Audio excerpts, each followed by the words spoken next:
un petit coup d'œil sur les deux recrues bastiaises du Mercato, Malek Sherrad et le Suisse Bernd Haas, les deux hommes qui seront rejoints demain par Stéphane Ziani, en attendant peut-être Christian Carambeu, dont le nom circule avec insistance à Bastia. Une rencontre dans laquelle les Niçois mordent les premiers avec un coup franc consécutif à cette faute de Matingou sur Visconti. Pour tirer ce coup franc, eh bien, on retrouve Florent Balmont,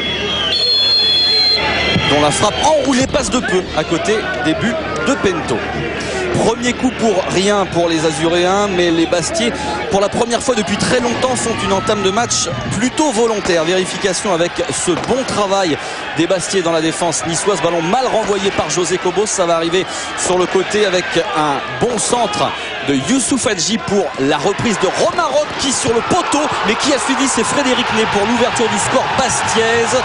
18 minutes de jeu, le feu d'artifice peut éclater avec la joie des supporters corses qui n'avaient plus vu leur équipe marquer un but depuis 2 mois et un match face à Caen. C'est le second but de la saison pour Frédéric Ney, qui avait inscrit l'unique but bastiais d'une débâcle ici même face à Bordeaux en septembre dernier. On a vu Rocky décisif sur le but de Ney, le voici maître d'œuvre sur ce coup franc en faveur du Sporting. Cette fois-ci c'est claqué en corner par Damien Gregorini, le joueur prêté par le Paris Saint-Germain, qui est sans aucun doute l'homme de ce début de rencontre.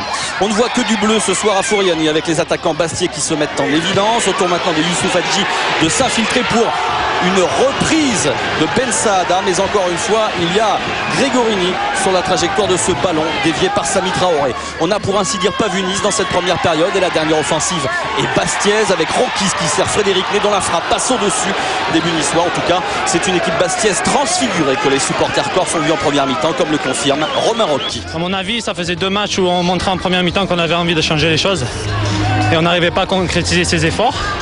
Là on est arrivé à marquer d'entrée et de suite ça nous a soulagés et on a pu jouer déjà plus relâché. C'est ça qui nous manquait depuis à peu près 2-3 matchs. La seconde période débute comme la première avec des Niçois qui tirent les premiers. Sébastien Roudet qui va prendre sa chance, mais encore une fois ça passe à côté. Début de Pento. Toujours pas la moindre frappe cadrée niçoise en 1 heure de jeu. Garnertor commence à se demander d'où va venir la lumière. La suite, eh bien, elle est encore une fois bastiaise avec ce centre détourné que sort Gregorini in extremis. On voit le ballon contré par José Cobos. Cobos qui est bien présent ce soir et qui avait pourtant été oublié par son équipe à l'hôtel. Réaction niçoise avec un coup franc indirect dans la surface de réparation. Balmont en force, mais Pento détourne. Coup franc qui était consécutif à une passe en retrait volontaire d'un Bastier pour son gardien de but, et Pento qui a joué les pompiers de service. Les dernières minutes maintenant avec un corner pour la tête d'Anteriaya sur la transversale, mais qui a suivi, eh bien c'est Youssouf Hadji pour le 2-0.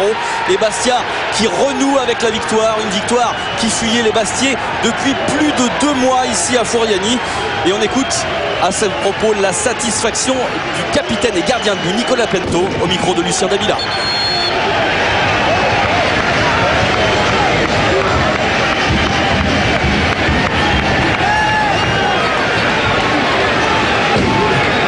On avait retrouvé un peu de sérénité défensive quand même, hein.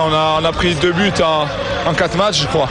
Donc on avait retrouvé ça, maintenant il fallait un peu plus d'allant offensif. On a eu la chance ce soir de marquer, ce qui nous avait fui pendant un certain temps, et ça fait plaisir, mais on sent qu'il y a eu une nouvelle envie de sauver le club et d'aller jusqu'au bout, donc c'est ça qui est intéressant.